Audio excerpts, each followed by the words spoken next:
Hello YouTube.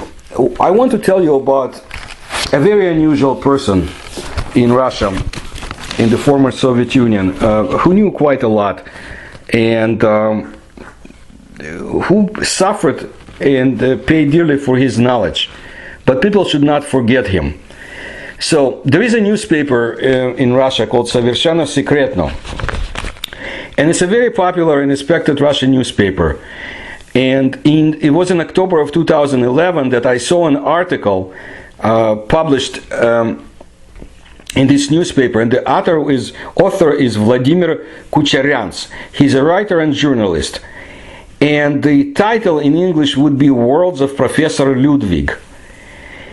Professor Genrikh Ludvig was a highly educated Russian scientist and an inmate of Stalin's concentration camps. He was a philosopher, a scholar of ancient languages. He was a daring, very well experimental architect, a teacher, a free thinker who lived in the stifling ideological climate of communism. And he was a person who did not break down under enormous pressure, tortures, and betrayals. What happened to my country under Soviet socialism is horrible, and the millions of people were lost. But there were some who tried to stand out, to resist any way possible, and help others. And I believe Ludwig was such a person. I can't, in this YouTube, put all the information about him, but I do want to know, which is very important, I know, to my audience, my listeners, about the esoteric knowledge that he had. Vladimir Kucheryan's, the author of this article, was actually the Ludwig student in 1960s, but it was only in the recent years that he discovered the scope of Professor Ludwig's knowledge, ideas, and legacy. There's so much more that needs to be discovered, and the Russian writer continues his quest. He is still not sure who Genrikh Ludvig really was, a phenomenally educated scientist who possessed encyclopedic knowledge. Was he a mystic? Was he a person who was ordained into secret knowledge? Well, what we know is that Professor Ludwig was able to study amazing ancient manuscripts during his visit to the Vatican'S library in the 1920s. And I will try to get more to it later. But in the library he read about extraterrestrials who had visited the earth in antiquity. Subsequently, Ludwig began his research of Maya civilization and interpreted their symbols to be spaceships and space suits. I mean, we're talking 1920s and so on. And of course in the later years, but well before some people in the West did. In addition, Professor Ludwig mentioned that the library contained manuscripts about alchemy and ancient codes. When the KGB of the time, the NKVD, arrested him in 1938, Professor Ludwig was accused of being a Vatican, Turkish, Polish, German, and American spy. He survived the concentration camps, the tortures, and he carried his incredible knowledge, language skills. 20 languages he was fluent in, including ancient ones. His ideas and beliefs he took with him through the years of suffering and ordeals. He was informed on or denounced to the secret police by his wife. Things like that happen a lot in the Soviet Union of the time, and later too. Kucheryan mentions that Professor Ludwig showed his students photocopies of Vatican's ancient manuscripts containing information about extraterrestrials that had visited our planet, with drawings described to them the hidden essence of ancient myths.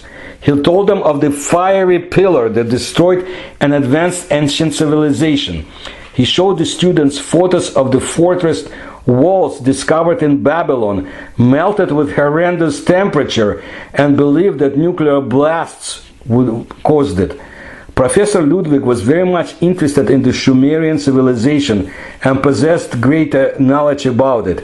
He discussed the esoteric meaning of pyramids in Egypt because to him They were sort of energy machines. He studied the Etruscan civilization. He knew about Kabbalah, but Professor Ludwig was also an inventor and designer of military technology. He helped his country even during his imprisonment, his days as an inmate of the Gulag, Soviet concentration camps.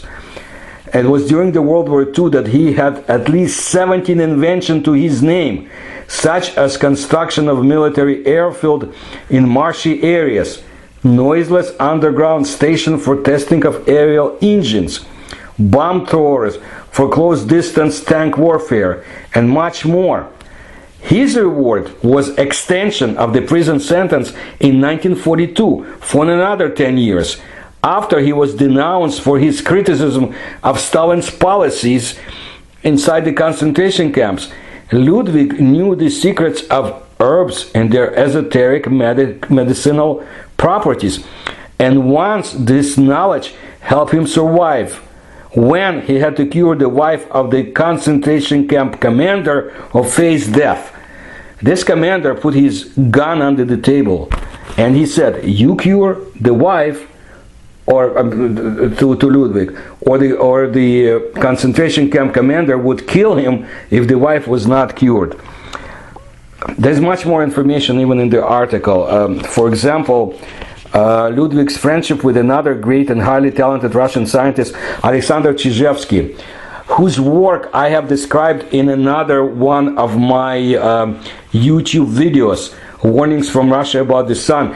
We had great scientific minds in the former Soviet Union and Russia, and minds such as Chizevsky, Ludwig. Some people say that Ludwig was on par with Leonardo da Vinci. Ivan Yefremov was yet another one. And I'll try to bring knowledge about these people because very few know about them in the West or the Orient, but they should. So I also urge all those who are interested in ancient astronauts hypothesis to learn more about Professor Ludwig. I said that I'll try to discover more, but there are not many sources, but there are some. Well, Genrikh Ludvig passed away in 1973. Again, he had fantastic intellect and made incredible discoveries. And I am sure that Vladimir Kucheryan's, who was able to uncover professor notes and writings from the 1930s, will find more documents and materials. I need to say that according to people who knew him, he was always a good-willed person, very tactical, had a sense of humor, but he was cryptic in many ways. He was closed off to others. This is due to his previous experience. But he never talked to his students about tortures he went through, concentration camps.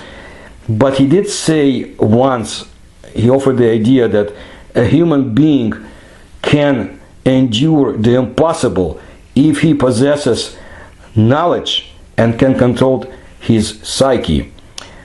The only thing he shared besides what I told you was his strange, sometimes mysterious phenomena which happened to him in his travels in the countries of Asia and the Mediterranean. He was released from the concentration camps in the 1950s. He spent 14 years in the Soviet concentration camps.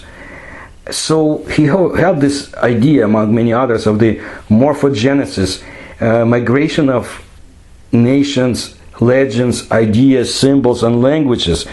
And he was not far away from finally deciphering or finding the answer from the beginning of the civilization of history, when it became from the most ancient start of the civilization in the Mesopotamia, where 6,000 years ago this mysterious kingdom of Shumers came about.